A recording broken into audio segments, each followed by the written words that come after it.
Hello everyone, আজকে আমি তোমাদের সাথে শেয়ার করব গৃহপ্রবেশের একটা নেমন্তন্ন বাড়ি।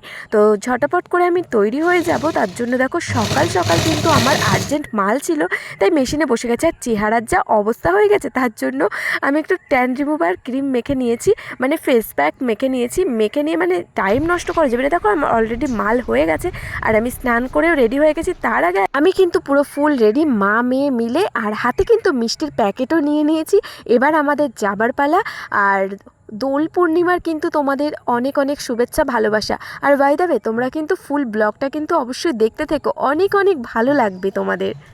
কথাই আছে, সাজলে বাগদের মেয়েকেও নাকি ভালো লাগে। সেই আমার অবস্থা তাই। একটু আগে কি চেহারা ছিল, আর এখন একটু মনে হচ্ছে মানুষ মানুষ, কারণ কাজের এত ব্যস্ত থাকি না, নিজের মানে শরীরের উপর যত্ন নেওয়ার কথাই ভুলে যাই।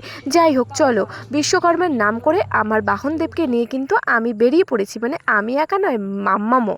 তাই আমার বাবাকে বললাম ওকে একটুখানি সাইকেলে উঠিয়ে দাও, ওকে উঠিয়ে দিল। এবার ঠাকুরের নাম করে দুগ্গা দুগ্গা বলে আমরা বেরিয়ে পড়লাম নেমন্তন্ন বাড়ির উদ্দেশ্যে।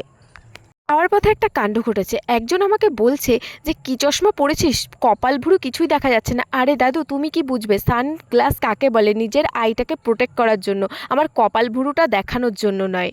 আসলে গ্রামের মানুষরা জানো তো, অন্য লোকের দোষটা একটু বেশিই খুঁজে পায়। আরে বউ ছেলে মেয়েরা যে কি পোশাক কিভাবে ঘোরাঘুরি করে সেগুলো তাদের চোখে পড়ে না, অন্য লোকের মেয়েদেরটা একটু বেশিই চোখে পড়ে। তো গাইস দেখুন, আমার মিমি চলে এসেছে। দেখুন এই যে দেখা আমাদের এই যে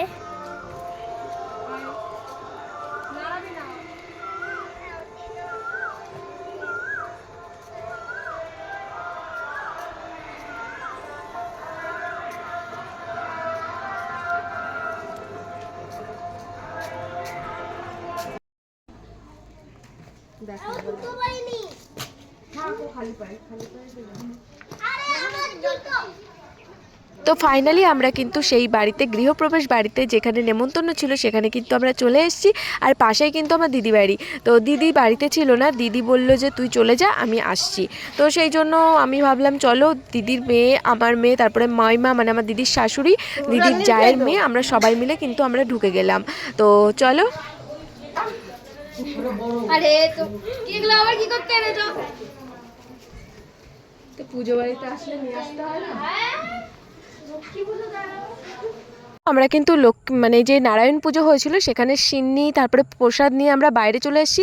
আর ওপরে কিন্তু খাওয়া দাওয়া হচ্ছে, সেই খাওয়া দাওয়াটা পরে করব, কারণ এখন একটু প্রসাদ খেয়ে আমি যাব দিদি বাড়িতে।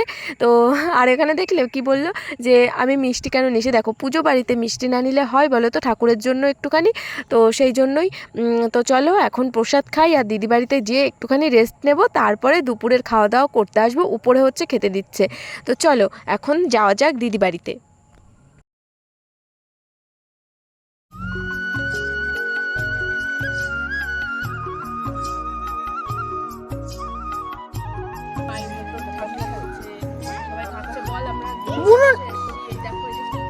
তো হ্যালো গাইস, দেখুন আজকে আমরা খেতে এসেছি। আর এই যেমন মিমি খাচ্ছে,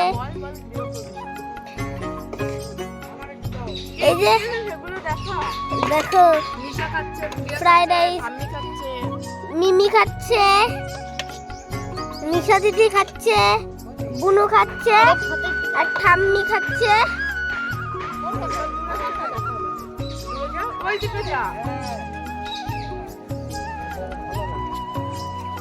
এই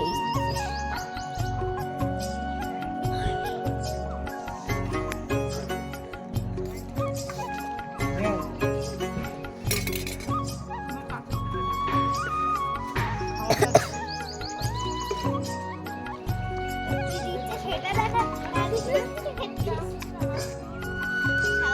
দিকে তাকাবেন না।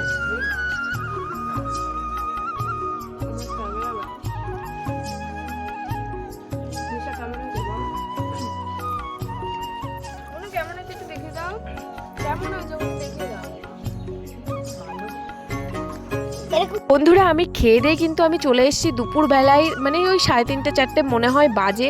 আর এসে এত গরম লাগছে, স্পিডে পাখা চালিয়ে দেখো চুল টুল ছেড়ে দিয়ে আগে একটু রেস্ট নিয়ে নিচ্ছি। আর আজকের মিনি ব্লগটি কেমন লেগেছে অবশ্যই কিন্তু কমেন্ট করে বলো, আর বেশি ভালো লাগলে ফলো করে দিও।